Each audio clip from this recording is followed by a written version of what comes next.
Good morning. এক glass গরম জলে হাফ পাতিলেবুর রস মিশিয়ে শুরু হলো রবিবারের দিনলিপি। জল খেয়েই প্রথম কাজ হলো ঘরটাকে একদম টিপটাপ করে গুছিয়ে নেওয়া। তারপর প্রত্যেক দিনের মতোই হাত মুখ ধুয়ে ঠাকুরের সমস্ত বাসন কোসন পরিষ্কার জলে ধুয়ে ঘটিতে নতুন জল ভরে গোপাল সোনাকে সকালের ভোগও দেওয়া কমপ্লিট। তারপরে আমি আইস ওয়াটার দিয়ে ফেসটাকে ক্লিন আপ করে ব্রেকফাস্ট কমপ্লিট করে নিয়ে এডিটিংয়ের কাজে বসে পড়লাম। ডেলি ব্লগ এবং স্টাইলিং কন্টেন্টের এডিটিং শেষ করতে করতে বেলা তখন প্রায় 1টা। স্নান করে খাওয়া দাওয়াটা আমি কমপ্লিট করে নিলাম। বিকেলে আমার আবার দুটো কাজ ছিল। নাম্বার 1 একটা পার্সেল আনবক্সিং, আর দ্বিতীয় হচ্ছে একটা ব্লাড ডোনেশন ক্যাম্পে যাওয়ার। তো পার্সেল আনবক্সিংয়ের জন্য আমার যতটুকু একটু বেসিক মেকআপ প্রয়োজন আমি সেটুকু করে নিলাম।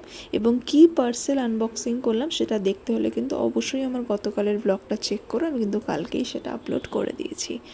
ভীষণই হালকা মেকআপ, যেমন একটু আইব্রোসটাকে প্রমিনেন্ট করে নিলাম, একটু বিবি ক্রিম, হালকা করে একটু কম্প্যাক্ট, সুইস বিউটির একটা লিপ লাইনার, একটা নিউড লিপস্টিক, ব্যাস আমার এতটুকুই।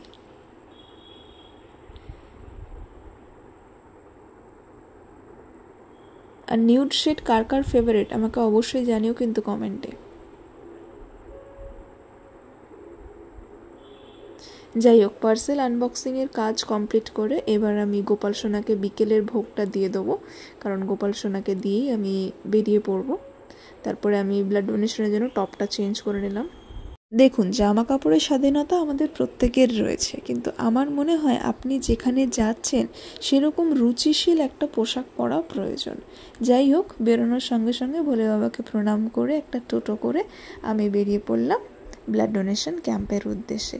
এসেও পড়েছি প্রায়। এই দেখুন কি সুন্দর করে সাজিয়েছে মিশন ইউনাইটেড আয়োজিত বাৎসরিক ব্লাড ডোনেশন ক্যাম্প।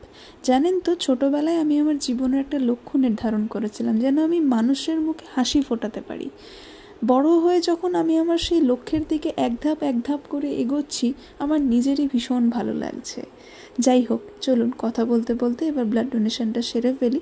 বাড়িতে গিয়েও বেশ কিছু এডিটিংয়ের কাজ রয়েছে, ওইগুলো নিয়ে আবার বসতে হবে। আজ তবে এতটুকুই থাক, দেখা হবে সোমবারের দিন।